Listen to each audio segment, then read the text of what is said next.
What if I told you that everything you see around you is not actually real? Imagine for a moment that the desk you're sitting at, the screen you're looking at, and even the people you love are just flickering shadows on a wall. This was the mind-bending proposition put forward by the Greek philosopher Plato over 2,000 years ago. For Plato, our physical world is not the ultimate reality, but rather a flawed and temporary reflection of a much deeper, more permanent truth. He argued that our senses, sight, touch, and hearing, often deceive us, leading us to believe that the changing, decaying world around us is all there is. To truly understand existence, he believed we had to look past the physical and engage our minds with something eternal.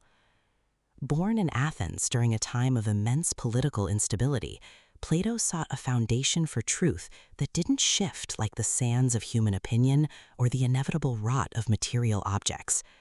This search led him to develop the theory of forms, a concept so revolutionary it would fundamentally reshape how we think about the nature of being itself.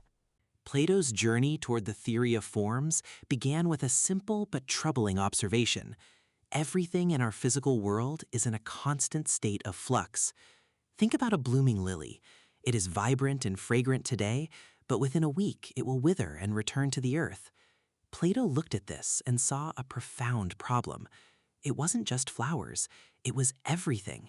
Even the mightiest stone temples eventually crumble, and our own bodies change every single day. He asked a fundamental question. If everything is constantly shifting, how can we ever have true knowledge of anything? True knowledge, he reasoned, must be about things that are permanent and unchanging. If you call something beautiful, but that beauty eventually fades, was it ever truly beauty itself? For Plato, truth, with a capital T, could not exist in a place of constant birth and death. This led him to a mind-bending conclusion. There must be another realm, a non-physical dimension where things are perfect, stable, and everlasting. He realized that what we see around us isn't the ultimate reality, but merely a temporary reflection of a deeper, eternal truth. Plato calls these core realities the forms, or in Greek, eidos. But don't let the name fool you. A form isn't a physical shape you can touch or measure. Instead, think of it as a perfect blueprint or an eternal abstract essence. For every category of thing that exists in our messy, everyday world, there is a corresponding form existing in a higher, unchanging realm. These forms are the original, flawless prototypes of everything we see. Take the example of a circle. If you draw one on paper, or even use a laser to trace one, it is always slightly imperfect if you look closely enough. The lines have a microscopic thickness. The curve is never truly uniform. But the form of the circle itself, that is mathematically and logically perfect. It is the absolute unchanging standard that all physical circles try to imitate, but always fail to reach. We cannot see these forms with our eyes. They are not part of the physical landscape. Instead, they are concepts we grasp solely with our intellect. They are the objective, permanent realities that give our flickering physical world its structure and its meaning. To make this clearer, Plato used the famous example of a chair. It's deceptively simple. Look around you. You might see a wooden stool, a sleek plastic office chair, or a heavy velvet armchair. On the surface, they share almost nothing. One is hard, one is soft. One is brown, one is blue. Eventually, every single one of them will break, rot, or be thrown away. Yet, despite these vast differences, your mind instantly recognizes all of them as chairs. Why is that? Plato argued it's because they all participate in the form of the chair. Think of it as a single, eternal, and unchanging blueprint that exists in the world of forms. Every physical chair we encounter is just a flickering shadow or a copy of that one perfect archetype. In philosophical terms, the physical chair is a particular, while the form is the universal. It is this universal essence that allows our minds to bridge the gap between these temporary objects and the eternal ideas they represent. When you sit down, you aren't just interacting with wood or plastic, you are interacting with an imperfect reflection of a perfect truth. This distinction creates a sharp, fundamental divide between two entirely different realms, the world of appearances and the world of forms. The world of appearances is the one we inhabit in our daily lives, the messy, vibrant realm we perceive through our five senses. Plato describes this as a world of becoming. Here, everything is in a constant state of flux. Things are born, they age, and they die. Because it is always changing, this physical world is fundamentally subjective, filled with fleeting opinions rather than absolute certainties. In stark contrast stands the world of forms, which Plato calls the realm of being. This is the objective reality, a transcendent dimension existing beyond time and space, accessible only through philosophical reason and pure logic.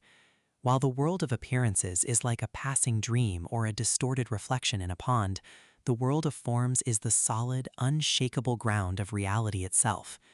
To Plato, the ultimate task of the philosopher is to stop being captivated by these flickering reflections and to courageously turn their gaze upward toward the blinding light of the true forms. To illustrate this further, consider Plato's allegory of the cave. Imagine prisoners chained in a dark cavern since birth, seeing only shadows of objects projected onto a cold stone wall. Having lived there their whole lives, they naturally believe these flickering shapes are the absolute reality. But what happens if one prisoner is suddenly freed? As he climbs toward the surface, the transition is grueling. When he reaches the exit, he is initially blinded by the brilliance of the sun. Yet as his vision clears, he realizes that the world outside, vibrant, three-dimensional, and illuminated, is the real world, while the shadows he once worshipped were merely flat illusions. The cave represents our physical world of appearances, where we are often misled by our senses. The sun-drenched world outside represents the world of forms, the realm of perfect truth. This transition from shadow to substance is the very definition of education and enlightenment. It is a profound journey from sensory illusion to intellectual truth, challenging us to look past the shadows of our daily lives to find the eternal essence of things. Plato didn't view all forms as being on the same level. Instead, he envisioned a magnificent hierarchy of forms, a structural pyramid of reality.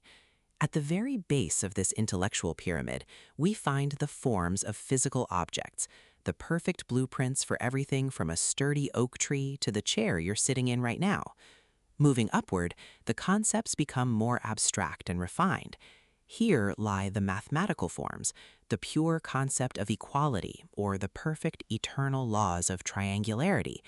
These are considered more real than physical objects because they are unchanging and universal. Higher still are the moral and aesthetic forms, justice, courage, and beauty, the ideals that give human life its purpose and meaning. But at the very summit sits the crown jewel, the form of the good. Plato describes the good as the sun of the intellectual world. Just as the physical sun provides light so our eyes can see the world, the form of the good provides the light of truth and reason, allowing our minds to finally understand all other forms. It is the ultimate source of existence and the highest goal of all human knowledge. Why was this theory so revolutionary? Before Plato, the world was often viewed as either a collection of material things or a chaotic stage for mythological gods. The theory of forms shifted the focus to the power of the human mind and the existence of objective truths that transcend our physical circumstances. This laid the fundamental groundwork for Western philosophy, science, and even mathematics. It suggested that there are laws of nature and logic that exist independently of us, unchanging truths that we do not invent, but rather discover. It challenges us to look beyond the surface of things, to question our immediate perceptions, and to seek out the deeper meanings behind our daily experiences. Even today, it remains a profound reminder. While the physical world around us may be fleeting and imperfect, our pursuit of truth, beauty, and justice connects us to something eternal and profound. Plato's vision was more than just a theory. It was an invitation to recognize that we are not just observers of a material world, but participants in a higher, rational reality that defines the very essence of what is true.